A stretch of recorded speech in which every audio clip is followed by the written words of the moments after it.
Dan pemirsa, untuk mengetahui kronologi awal dan keterlibatan selebritis Jonathan Frizzy dalam kasus ini, kami sudah terhubung dengan Kasat Narkoba Polres Bandara Soekarno-Hatta, AKP Michael Tandayu, yang sudah bergabung bersama kami melalui sambungan daring. Selamat sore Pak Kasat, terima kasih telah bergabung bersama kami di NTV Crime. Secara singkat terlebih dahulu, kami ingin mengetahui bagaimana awal mula pengungkapan kasus ini yang melibatkan publik figur Jonathan Frizzy.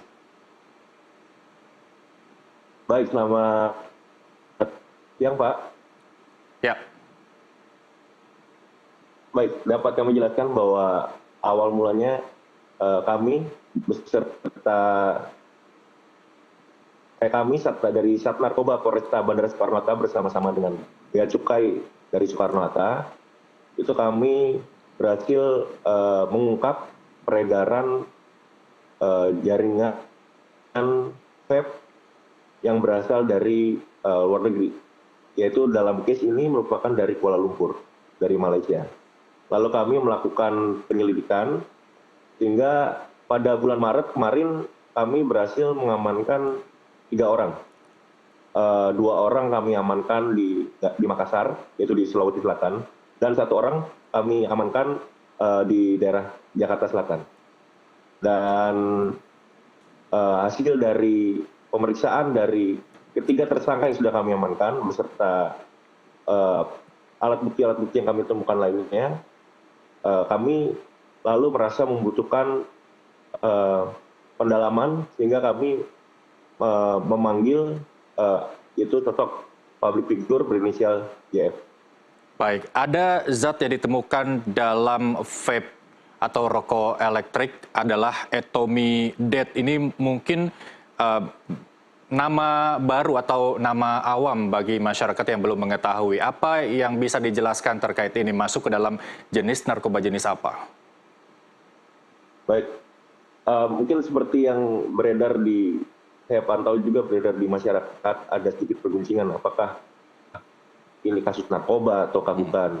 Dan mungkin dapat kami jelaskan bahwa narkoba merupakan sebuah akronim, yaitu kepanjangannya dari narkotika, psikotropika, dan zat-zat aktif berbahaya lainnya. Dan untuk Etomidat sendiri itu termasuk dalam zat-zat aktif berbahaya lainnya. Di mana Etomidat merupakan sebuah zat atau obat yang biasa digunakan untuk tindakan operasi ringan. Dan biasanya digunakan untuk sebagai anestesi atau sedasi. Dalam artian mudahnya yaitu digunakan untuk mengurangi kesadaran seseorang atau mengurangi kecemasan seseorang. Dan dalam hal ini zat Etomidat itu tidak boleh digunakan secara sembarangan, di mana seharusnya itu digunakan dengan cara diinjeksi dalam bentuk larutan dan diinjeksi ke dalam tubuh, dan juga harus digunakan dengan dosis tertentu serta diberikan oleh orang yang berkeahlian khusus. Dan dalam hal ini zat Etomidat ini digunakan dengan cara dihisap di vape tanpa ada pengawasan dan tanpa ada rekomendasi dari siapapun. Karena itu dapat negatif baik secara jangka pendek dan jangka panjang yang buruk bagi siapapun yang menggunakan. Baik, kalau kita lihat ada 2 perbedaan cara penggunaan zat Etomidat ini dengan tenaga profesional dokter dengan cara disuntik, dan kemudian dengan penyalahgunaan penggunaan Etomidat ini secara hisap. Apakah dampak yang ditimbulkan ini sama keduanya, atau ada perbedaan-perbedaan dampak yang dirasakan ketika seseorang menghirup Etomidat ini dengan cara menghisap seperti rokok elektrik, Pak Kasat? Mungkin pada dasar intinya karena zat Etomidat ini adalah gunanya untuk mengurangi kesadaran atau mengurangi kecemasan seseorang.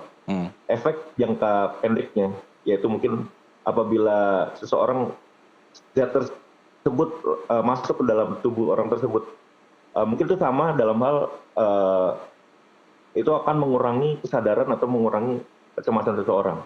Baik. Akan tetapi tentu untuk efek negatif jangka panjang itu akan sangat berbeda.